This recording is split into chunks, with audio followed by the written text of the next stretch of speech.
Olá pessoal, boa tarde.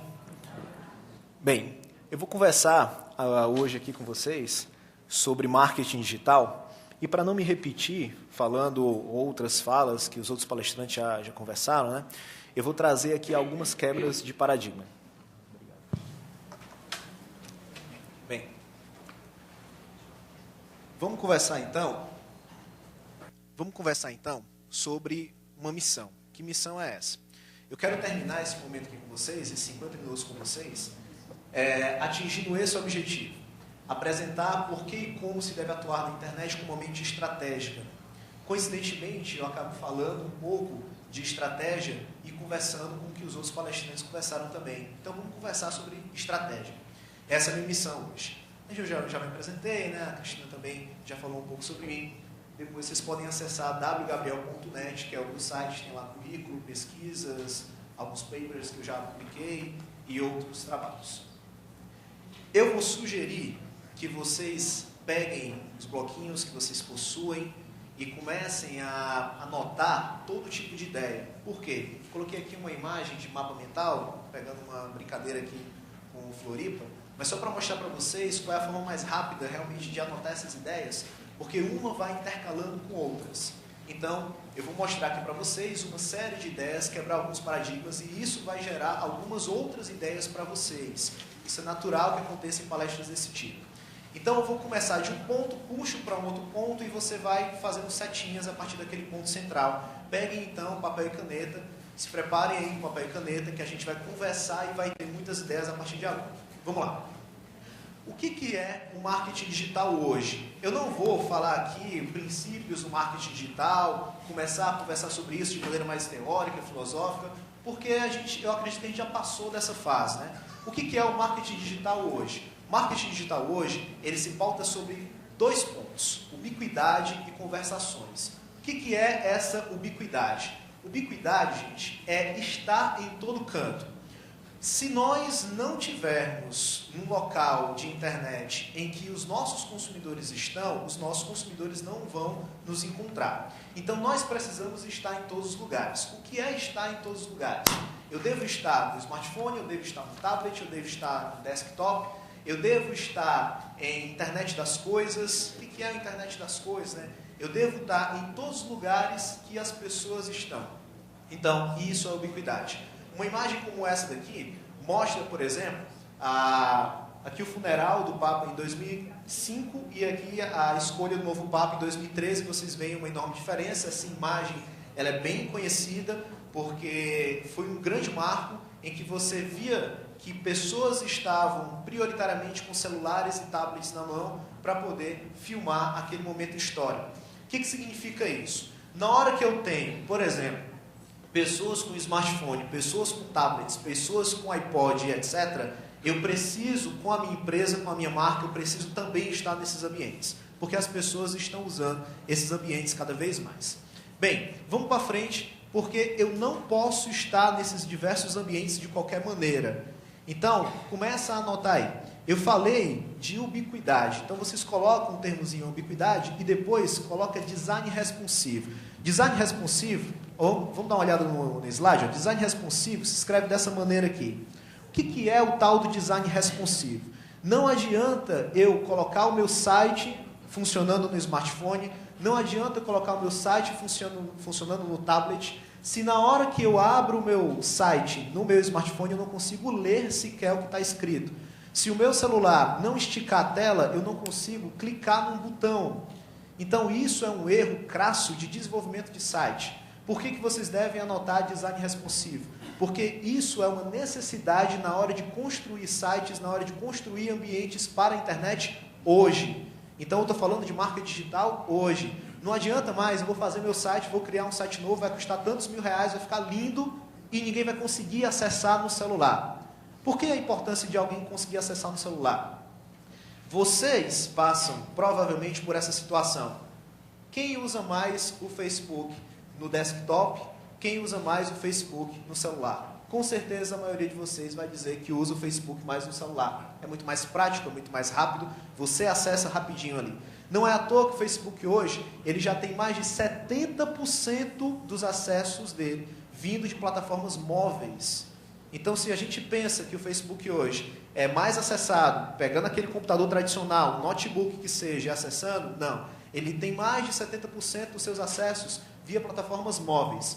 Agora, vamos pensar com uma cabeça estratégica. Se o Facebook se preparou para estar em um celular, por que o meu site não está preparado para estar no celular? E eu não estou falando só do meu site abrir no celular. Abrir no celular é uma obrigação. Ele precisa ser legível no celular. Eu preciso pegar o meu telefone, olhar para ele e conseguir ler o que tem no meu site. Isso é design responsivo. Essas imagenzinhas que eu estou mostrando aqui em cima, elas mostram exatamente a diferença de um site que não é responsivo com um site que é responsivo. Por exemplo, aqui em cima, vocês percebem que quando a plataforma ela fica um pouco mais retangular, o site quebra. Olha essa lateral. Essa aqui, ela consegue se adequar. O que tem que saber disso? É o pessoal da comunicação que tem que saber disso. O pessoal da comunicação tem que cobrar isso. Isso é uma atividade que a TI executa. Mas se nós não soubermos o que significa isso, nós não conseguimos cobrar. Aí sabe o que acontece com a gente? A gente começa a não ter acessos, a gente começa a não ter pessoas conhecendo os nossos serviços, a gente começa a perder relevância no Google, até o Google mesmo joga a gente lá para a segunda, para a terceira página, e a gente não sabe por que isso aconteceu. Um dos motivos disso ter acontecido é exatamente o seu site não estar sendo útil para os seus usuários. E é realmente essa a missão do Google. A missão do Google é fazer com que o ranking lá do Google, na hora que você pesquisa, venham resultados que sejam úteis. Se o seu site não abre no celular, se o seu site não é legível no tablet, o seu site não está sendo útil. Logo, ele vai para a terceira, quarta, quinta página. Bem, vamos para frente. O outro ponto aqui são informações que se complementam com experiências diferentes. Isso também é ubiquidade. Eu estou falando primeiramente de uma parte técnica que eu falei de design responsivo. A outra parte é conteúdo. Estou falando de técnica, agora eu falo de conteúdo. Conteúdo em vários ambientes, mas não o mesmo conteúdo. Vou dar um exemplo para vocês que talvez alguns de vocês acabem por uma ocasião ou outra errando nesse ponto. A notícia que eu coloco no meu site não é a mesma notícia que eu publico no Facebook. Por quê? Porque são experiências diferentes. São pessoas que estão acessando com intuitos diferentes. Então, um trecho da notícia que eu vou colocar ali no Facebook, ele vai servir para mim como um chamariz para o meu site. Eu não posso simplesmente copiar e colar. Isso é uma questão conceitual, porque são experiências diferentes. Agora vamos falar de uma questão prática. Se você faz essa cópia, se você copia do seu site diretamente para o Facebook e deixa essa divulgação ser toda lá dentro do Facebook, essa sua audiência vai permanecer lá. E aí eu entro num conceito que é o conceito de casa alugada. O seu site é a sua casa, o Facebook é uma casa alugada. E você está enriquecendo uma casa alugada, que por um motivo ou outro, por uma situação ou outra, ela pode deixar de ser sua. E você vai perder tudo. O que aconteceu com muitos sites que se transformaram completamente em páginas do Facebook e de repente o site desapareceu, um hacker entrou na conta do Facebook, a conta desapareceu, ele perdeu todo aquele capital social que ele tinha acumulado dentro de uma casa alugada. Então o que é o Facebook? O Facebook ele vai ser uma outra experiência, uma experiência de divulgação, mas o seu site continua sendo o seu ambiente próprio. Vamos pensar nisso também, porque isso também é estar presente em todos os ambientes. Isso também faz parte do conceito de ubiquidade. Então vocês vão anotar, dentro de ubiquidade, vocês puxam uma setinha para design responsivo, pode até colocar um parêntese e colocar TI. Por que TI? Porque é a tecnologia da informação. A sua TI tem que ser informada sobre a necessidade de ter os sites todos responsivos para conseguir abrir em celulares, em tablets, etc. E o segundo ponto que vocês vão anotar é o ponto da informação diferente para cada ambiente. Isso é para vocês policiarem. Na hora que você quiser mesmo copiar toda a informação para colar na rede social, para e pensa. São experiências diferentes, são ocasiões diferentes e eu tenho que ter textos diferentes. Nem que sejam baseados na mesma coluna, no mesmo cerne, mas são textos diferentes. Vamos para frente aqui, que o segundo ponto que eu falei é conversação. Por que eu trouxe essas imagens aqui? Essas imagens fazem parte do último levantamento do Facebook, é uma retrospectiva 2014. E aí, na retrospectiva do Facebook, ele colocou que a Copa do Mundo da FIFA de 2014 foi o assunto mais conversado na história do Facebook. O que significa isso? Significa que as pessoas estão cada vez mais conversando nas redes sociais e as marcas precisam conversar também. A gente cansa de ver em vários ambientes as marcas simplesmente publicando alguma coisa nas redes sociais e esquecendo do consumidor. O máximo que ela faz quando o consumidor fala alguma coisa, responde alguma coisa, é curtir aquela publicação. Não acontece isso muitas vezes? O que é necessário ser feito? É necessário que você também converse com as marcas. Olha só o que foi que aconteceu na Copa do Mundo. Os jogadores de futebol começaram a conversar com as pessoas.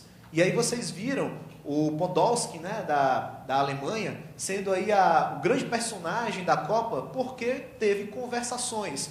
No acidente que teve com o Neymar, o Messi, por exemplo, entrou na página dele e conversou com o Neymar, e as pessoas começaram a gostar muito daquilo. E depois o próprio Messi começou a gostar das pessoas e conversar com elas também. O que significa isso? Imagine que Messi e Neymar são duas marcas. As marcas estão conversando com as pessoas. Essa conversação com o público é o que tem de marketing digital hoje. Hoje, você pensar meramente em curtir ou receber uma curtição de uma página do Facebook, ou tweetar alguma coisa e receber um RT de volta, isso não é mais relevante. Porque se você se focar apenas nisso, você está perdendo vários outros tipos de ganho. O ganho não pode ser simplesmente cego na audiência. A próxima palestra do Marcelo vai tocar nesse ponto, a gente estava conversando ali, ele vai tocar nesse ponto de que a audiência hoje ela é completamente questionável. Talvez não seja tão necessário você ter 1 milhão de curtidores na sua página, ou 1 milhão de curtidas na sua postagem. Isso não é mais tão relevante. Mas a conversação que você tem com os consumidores, o diálogo que você consegue ter com aqueles consumidores, isso sim é extremamente importante. Eu estou falando isso de maneira conceitual. Agora vamos para uma maneira bem prática. Quanto mais você conversa nas redes sociais, mais o Google gosta de você. Olha só, eu estou falando do Facebook, agora eu vou puxar para o Google.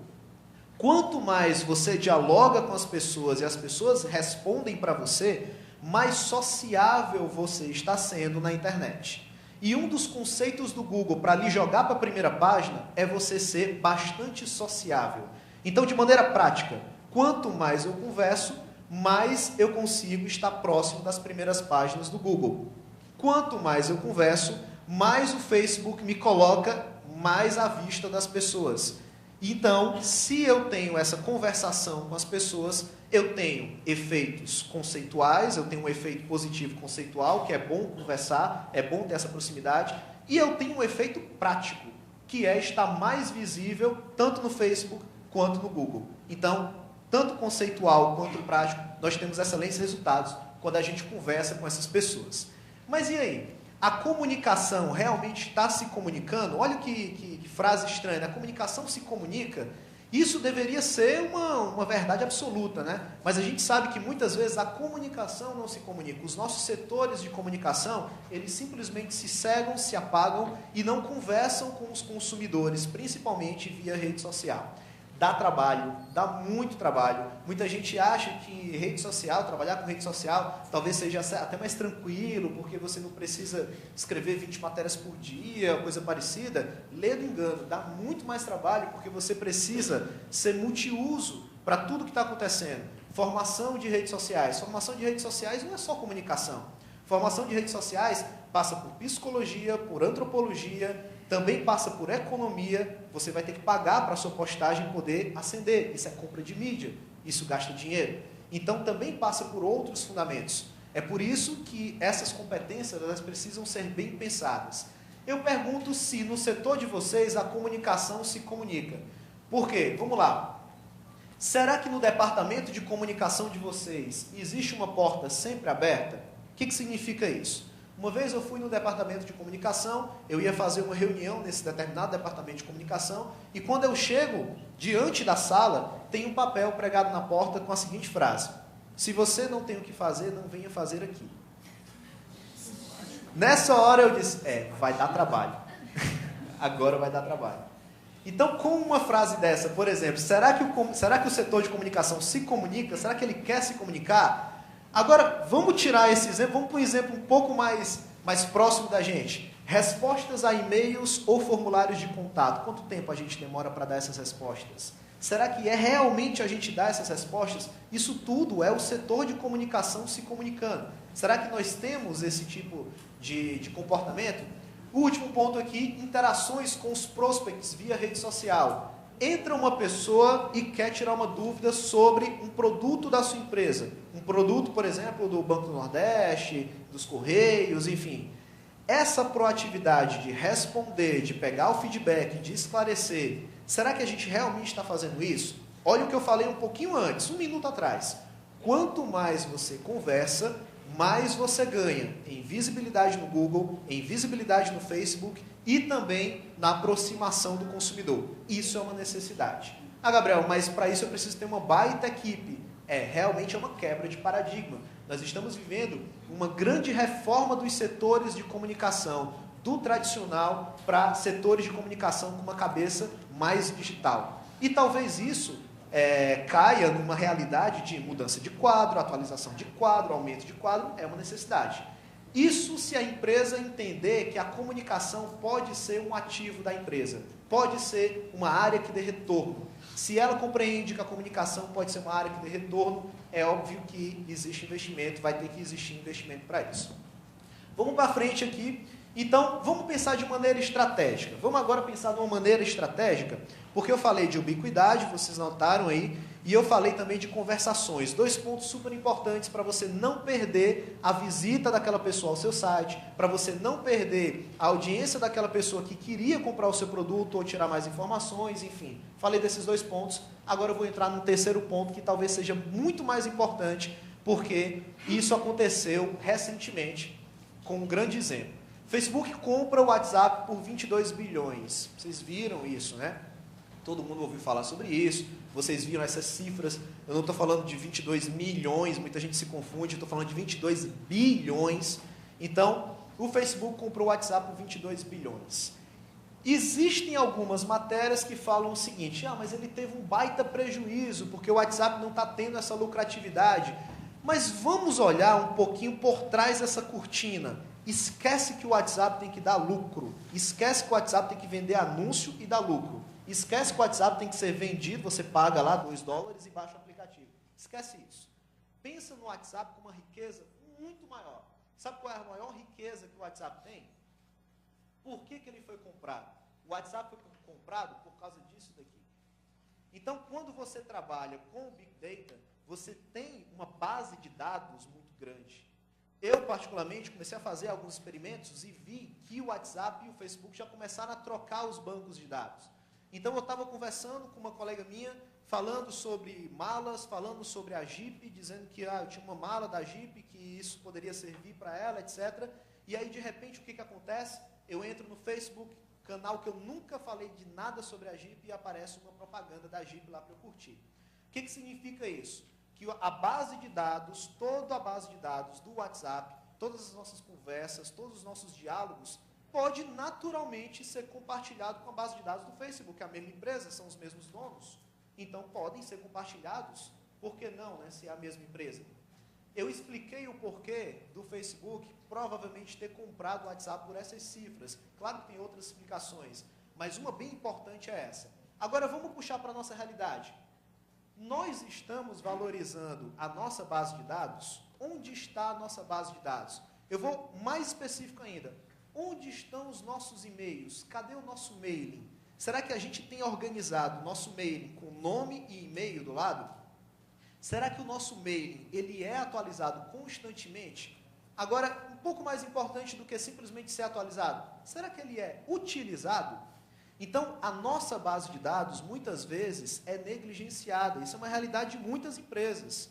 Se você olha, por exemplo, o Facebook, que está pagando 22 bilhões pelo WhatsApp, e uma das grandes riquezas do WhatsApp é a base de dados que ele conseguiu acumular, são as nossas conversas, nós já temos na nossa empresa um banco de dados cheio de e-mails, cheios de telefone, que muitas vezes nós não fazemos nada. E isso é realmente rasgar dinheiro. É realmente jogar oportunidades pela janela. Vamos para frente, que a gente ainda tem mais algumas coisinhas para falar. Isso aqui são os benefícios que a Ericsson, que vende um serviço de gestão de base de dados, a Ericsson disse que consegue me entregar. Ela fala que consegue conhecer de maneira personalizada cada um dos seus clientes. Ela diz que consegue transformar cada informação dessa em negócio. Ela consegue fazer essas informações serem inovação para a empresa. Tudo isso fazendo um serviço de business intelligence. O que eu estou querendo dizer? Que uma empresa hoje que trabalha com a gestão dessa base de dados, vende sistemas caríssimos para fazer o que muitas vezes nós, dentro da nossa empresa, negligenciamos, que é cuidar da nossa base de dados. Hoje, uma das principais riquezas da internet é exatamente a base de dados acumulada. Anota aí para vocês não esquecerem, saber o que está sendo feito com os nossos e-mails, com o e-mail que vocês têm em listas, com o mailing que vocês acumularam, saber o que está sendo feito com a base de telefones. Por que telefone? Porque hoje existe uma comunicação de instant messenger, né? Por exemplo, o WhatsApp. Eu vi alguns formulários, isso também vocês podem anotar como ideia, eu vi alguns formulários hoje em dia, não simplesmente perguntando nome, e-mail e telefone, mas perguntando também qual é a sua rede social. Por que perguntar qual é a sua rede social? De uma maneira muito rápida, você entra em contato com a pessoa e consegue trocar uma informação. Então, revisem os formulários que vocês têm de cadastro de clientes, revisem os formulários que vocês têm de cadastro dessas pessoas, porque é possível que mais na frente as redes sociais funcionem como uma comunicação tão comum como hoje nós temos o telefone para ligar para uma pessoa e querer falar com ela.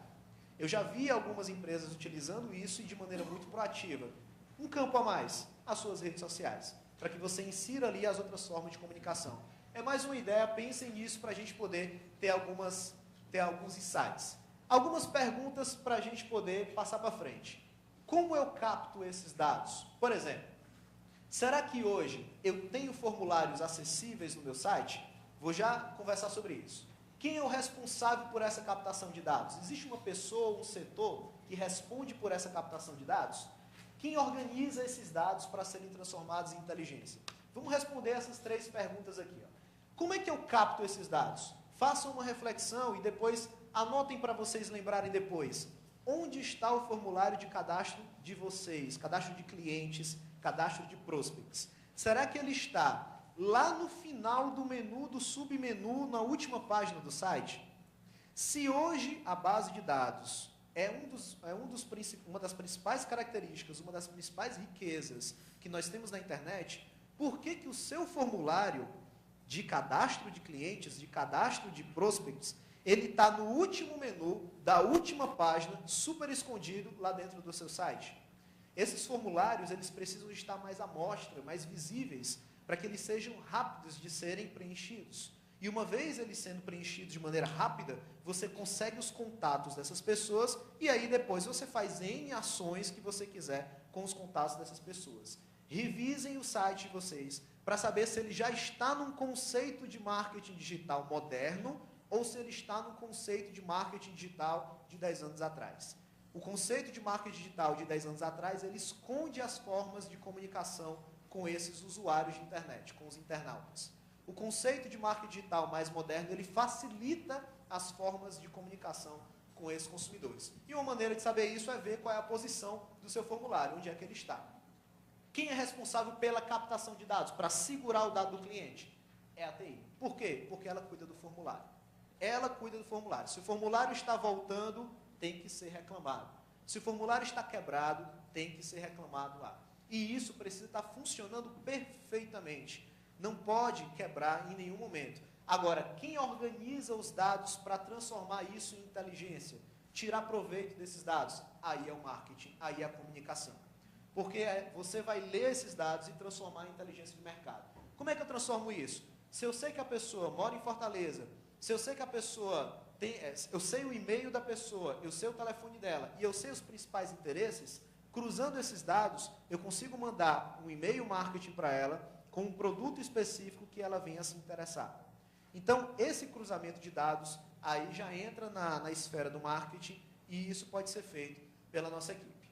Vamos lá, vamos para frente que a gente ainda tem mais exemplos. Esse é um exemplo bem explícito, bem escancarado de captação de dados. Isso é uma página promocional, é um exemplo de página promocional para poder vender curso. Isso é um modelo só. Como é que funciona isso? Você entra num determinado site, nome do site, .com.br, e a primeira página já é igualzinho o Google, né? Só para você digitar alguma coisa, só que ele não quer pesquisa, ele quer o seu e-mail. Então você dá o seu e-mail e a partir do seu e-mail ele começa a fazer essa conversação com você. Isso é uma possibilidade. Como é que é o nome disso? Como é que a gente chama isso? A gente chama isso de landing page, é uma página de aterrissagem. A gente também pode chamar isso de squeeze page, que é uma página de captação de dados. Isso serve para vender produtos de empresas, isso serve para acumular banco de dados para depois oferecer outros produtos, isso serve para enriquecer o seu mailing, para depois você oferecer algum outro produto. Então, primeiro exemplo aqui é a gente trabalhar com páginas que se foquem um pouco mais nessa captação de dados. Existe um outro exemplo que não necessariamente é tão explícito como esse daqui, mas é utilizar as próprias redes sociais. Eu trouxe aqui o exemplo do LinkedIn. São as empresas que mais se utilizam do LinkedIn. Tem 3 empresas aqui, o Google, a Apple e a Unilever. Elas utilizam o LinkedIn para poder agrupar pessoas, para poder convencer pessoas a conhecerem a empresa e irem trabalhar lá. É uma possibilidade. Então, as redes sociais também servem para você poder acumular banco de dados. Olha um exemplo que o Catraca Livre faz. Ele sugere que você curta a página dele do Facebook toda vida que você acessa o Catraca Livre. Por que ele sugere isso? Porque uma vez que você vem aqui, ele não lhe obriga, cuidado com isso, né? Eu vou obrigar o cara a curtir minha página, porque aí eu começo a acumular muita audiência. Você vai acumular audiência, uma pessoa super chateada com você. Obrigar a pessoa a fazer isso, obrigar a pessoa a se conectar com você, é péssimo. É péssimo por quê? Porque você vai deixar a pessoa com raiva, a pessoa não vai querer fazer aquilo. Agora, você sugerir, dando alguns benefícios para ela, se ela se conectar, aí a história já muda, né? No caso aqui do Catraca Livre, ele diz que se você se conectar ao Facebook, ele pode personalizar o conteúdo para você. Como assim personalizar? Ele sabe o que você faz, qual área que você atua, que idade você tem, onde é que você mora. Então ele tem os seus dados. Como é que ele atua? Ele manda informação que seja mais próximo do que você quer. Ele personaliza essa informação para você. E se você não quiser, você entra direto no site do Catraca Livre e você vê todas as informações sem esse filtro. Você tem as duas opções. Como é que ele faz isso? Sugerindo que você se conecte ao Facebook. Então você pode ter uma página explícita de captação de dados, como essa, como você pode sugerir que as pessoas se conectem às suas redes sociais, mas eu não estou falando de conectar-se à rede social só para aumentar o meu número de curtidores. Não é isso. Isso não importa mais. O que importa hoje é o engajamento das pessoas com a sua marca. É o quanto elas querem, o quanto elas amam a sua marca, a ponto de querer conversar com você, a ponto de querer saber o que você está querendo fazer, o que você gosta. Então, esse tipo de conexão permitida, que a pessoa quer se conectar, é o melhor tipo de conexão e é o engajamento que você pode tirar um bom proveito. É um exemplo aqui da Catraca Livre.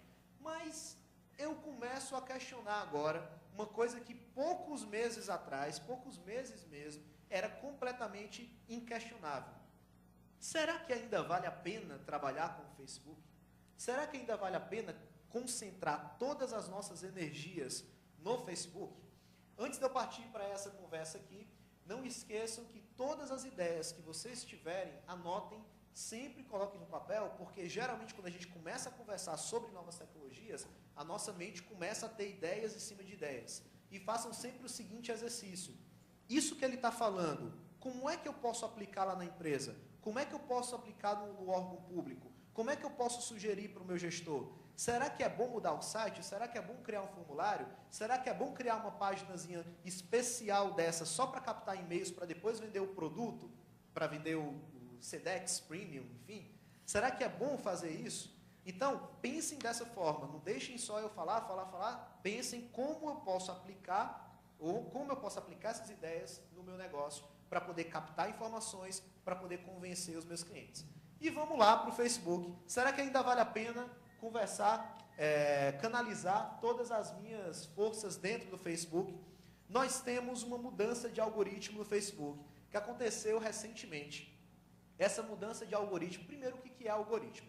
Algoritmos são regras que o Facebook coloca para você poder aparecer mais ou aparecer menos. Então, são códigos que ele coloca para poder lhe dar essa visibilidade. Você aparece mais, você aparece menos. Você já deve ter visto várias pessoas dizendo o seguinte: cara, eu postei aquele negócio no Facebook, você não viu? Rapaz, eu não vi. Pô, postei ontem, você não viu? Não, não vi. Por que ele é o seu amigo e você não viu essa postagem? Provavelmente porque você caiu nessa mudança de algoritmo do Facebook. O que significa essa mudança de algoritmo? Essa mudança no código, né, na política dele de visibilidade. Significa que de toda a audiência que você tem de curtidores, suponhamos que você tenha 1000 curtidores na sua página, de todo mundo que curtiu a sua página, hoje o Facebook, e isso é a pesquisa que eu estou trazendo bem recente, desse fim de semana agora, que eu estava na ESPM, a gente estava discutindo sobre isso, lá na ESPM de São Paulo. Hoje o Facebook começa a trabalhar com 1 a 3% da audiência inteira que você tem. Isso orgânico, sem pagar. Então, se você tem 1000 curtidores na sua página, só de 1 a 3% vai ver a sua postagem se você não pagar. Mas se você pagar, aí a história muda, né? Aí o Facebook começa a lhe dar um pouco mais de visibilidade. Por que isso funciona? Porque o Facebook é comandado também por acionistas, existe uma lógica comercial para isso. Essa lógica comercial precisa ter, obviamente, um lucro, e esse lucro é baseado na audiência que ele vai lhe dar.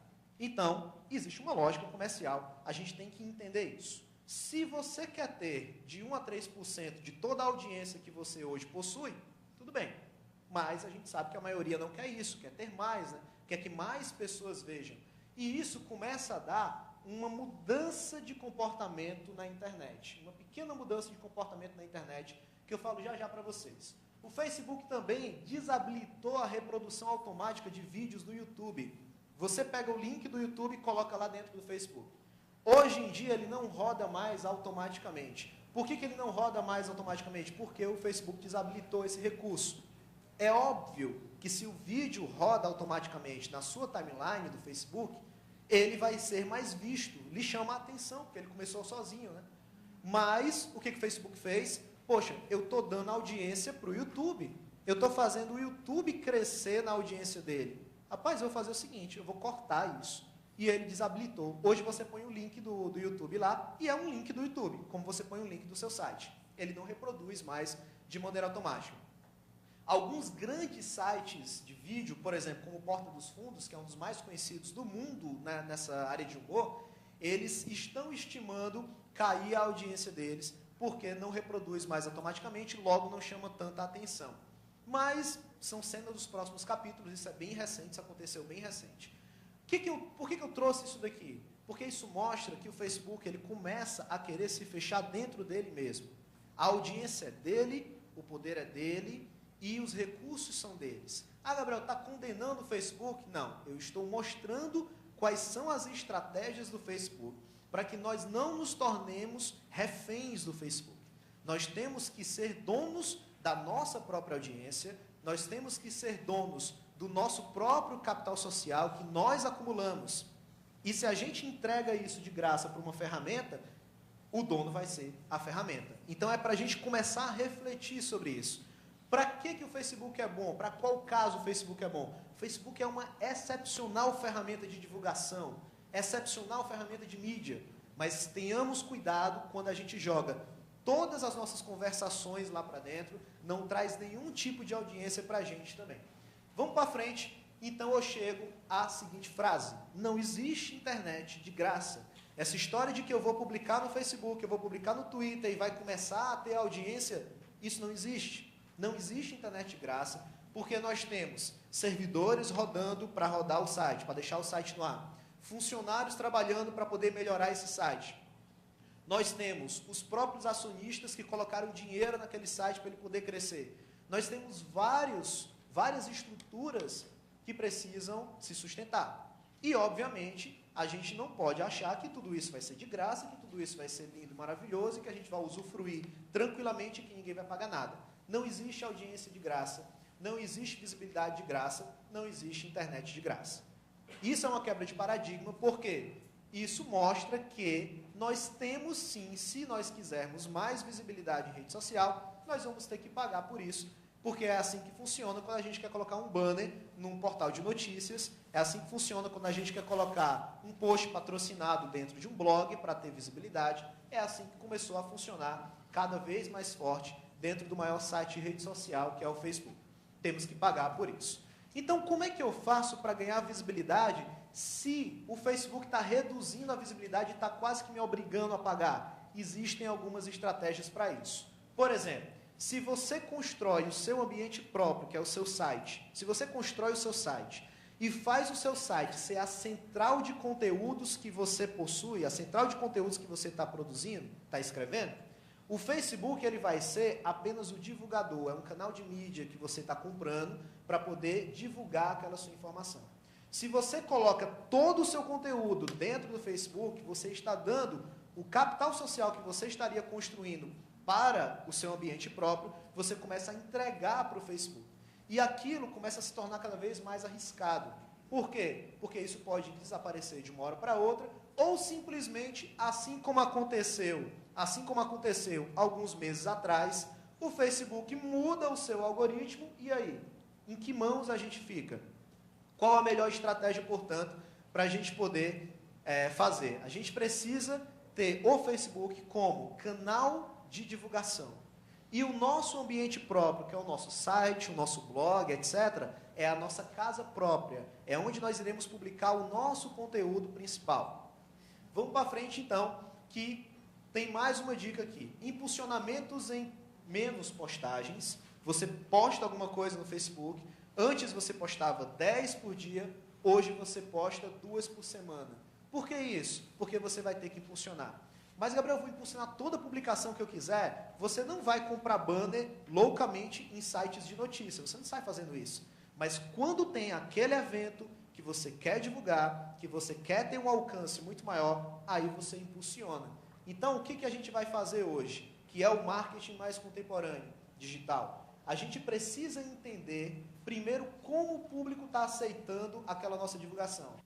Qual é a dica? E aí vocês podem anotar essa dica também, porque ela serve para praticamente todo mundo, independente da área. Joga a postagem, sem pagar nada. Joga. Vê como o público se comporta. Teve 3, 4 curtidas, teve 10, legal. Mostra que o público começou a se interessar por aquilo. Vale a pena impulsionar. Ou, joga a postagem. Não teve uma boa recepção, ninguém comentou, ninguém se interessou, guarda aquilo dali, ou refaz aquela linguagem, ou joga uma imagem para poder chamar mais atenção, ou joga um vídeo para chamar mais atenção, e aí sim, se o povo se engajar um pouquinho mais, aí você vai e impulsiona. Quanto é que eu tenho que impulsionar? Depende do quanto de mídia que você quer atingir. Muita gente vai impulsionar a postagem no Facebook naquele botãozinho lá, impulsionar. Clica lá, apagou e adeus, né? Acabou. Esse tipo de impulsionamento é para pessoas que não entendem de maneira avançada como funciona a comunicação. Por que eu estou dizendo isso? Porque você não vai fazer comunicação, por exemplo, você vai escrever uma pauta e vai jogar para cima a pauta sem direcionar para os veículos. Você não vai fazer nunca disso. Você faz a pauta e direciona para o veículo. Então, se você quer impulsionar uma postagem para um público determinado, por que você vai falar de, por exemplo, você vai falar de Crédito Amigo para adolescentes de 16 anos? Não faz sentido você falar de Crédito Amigo para adolescentes de 16 anos. Se você fez uma postagem sobre Crédito Amigo, pegando aqui um exemplo do BNB, você vai ter que ir lá na ferramenta avançada de anúncio e segmentar. Público de 25 a 65 anos, que mora em Fortaleza, ou que mora no interior, etc, etc. E aí você começa a segmentar. É trabalhoso? É demais. É bem trabalhoso. Mas essa é a comunicação avançada dos dias de hoje, quando você quer trabalhar com marketing digital. E, por fim, participação nas conversações dos usuários. Hoje em dia não existe um poder mais forte do que você estar na boca do povo. Você está no meio da conversação, obviamente, de maneira positiva, né? Você está no meio dos diálogos. E aí eu puxo para como participar dessas conversações. Você pode conversar entre as empresas, com as pessoas ou com uma história.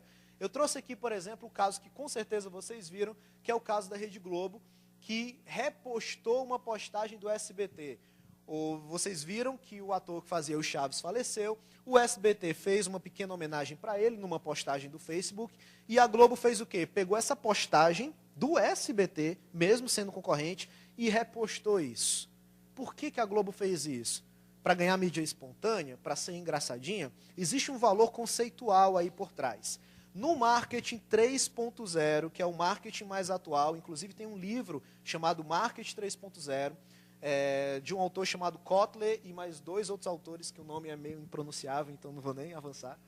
Então, tem um livro chamado Marketing 3.0, que fala sobre esse marketing mais espirituoso, mais próximo, mais amigo das pessoas e das outras marcas, em que a concorrência ela se torna um pouco mais suave, para que as marcas possam conversar entre si.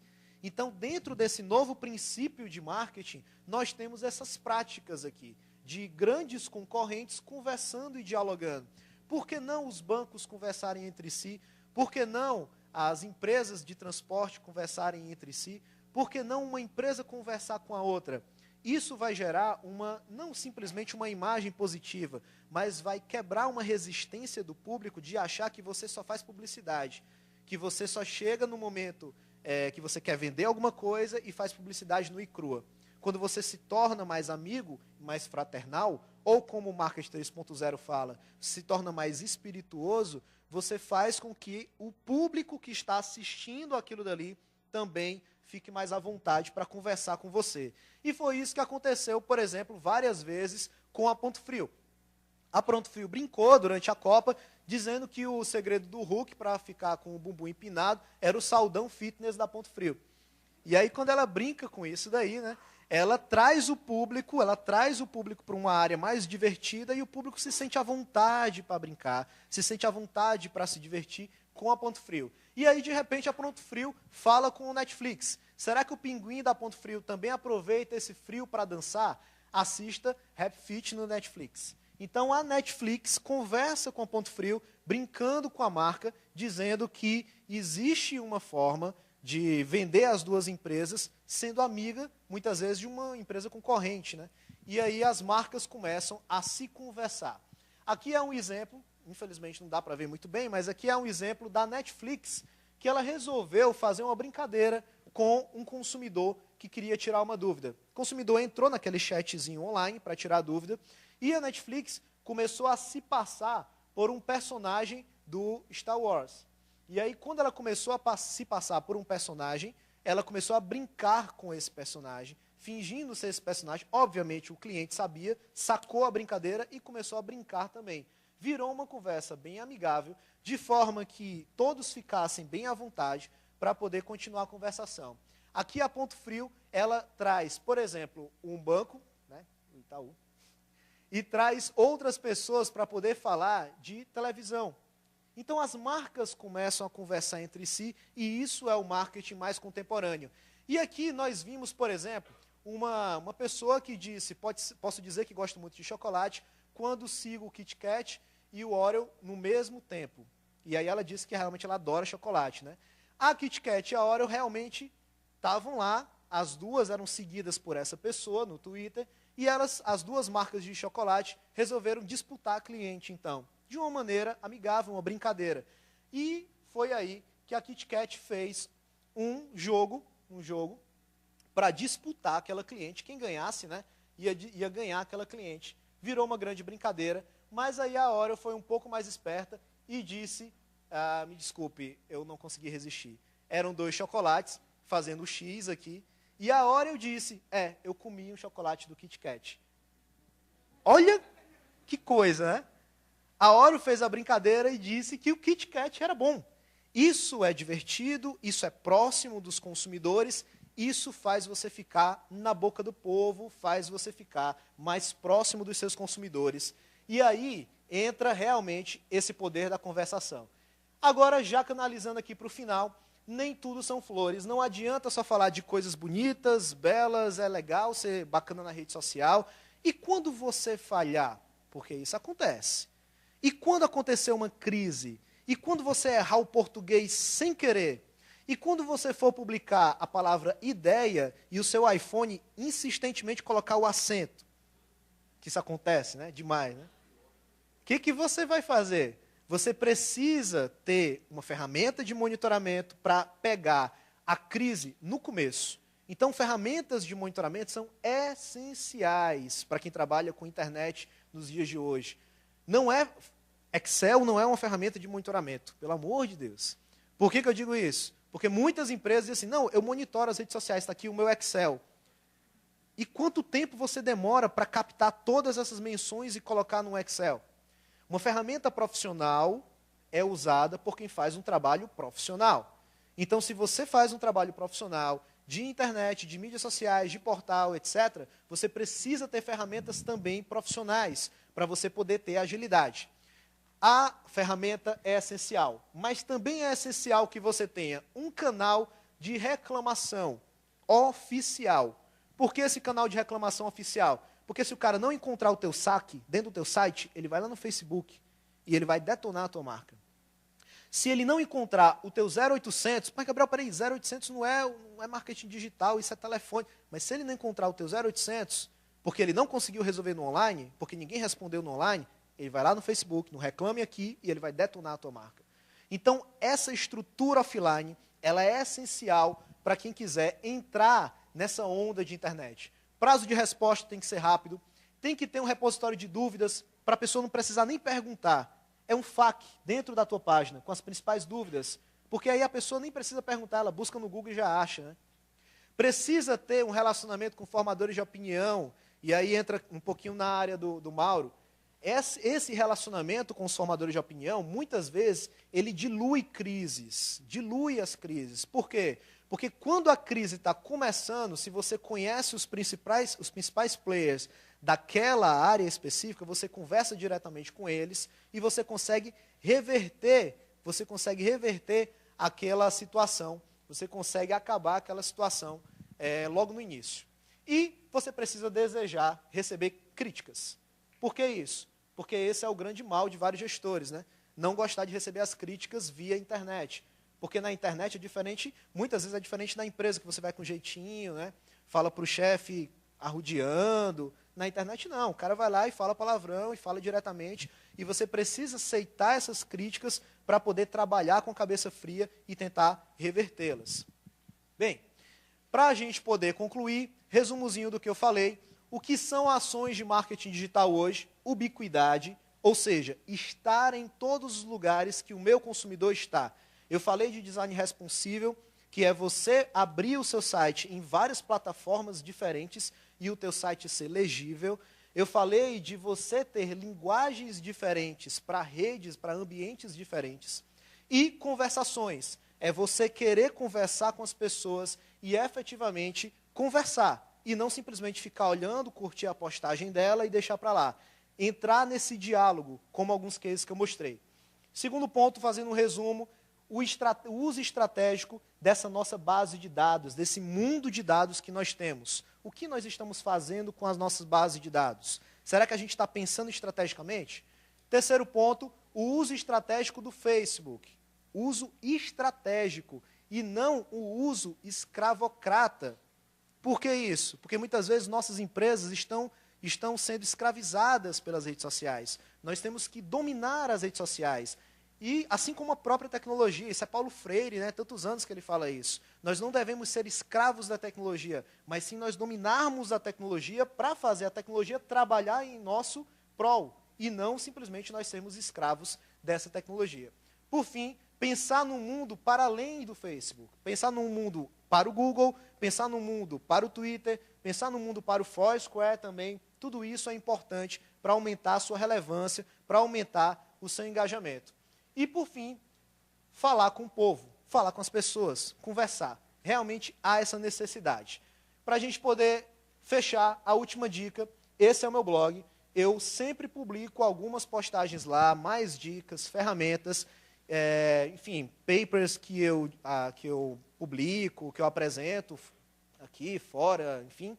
Sempre coloco no blog. E aí é uma forma de vocês terem acesso a isso também. Eu sempre coloco tudo aberto, se a palestra é aberta, eu coloco a apresentação lá também, e vocês podem ter esses acessos, ok? Bem, obrigado pela paciência, espero que vocês tenham atingido o objetivo que a gente traçou no início. Obrigado.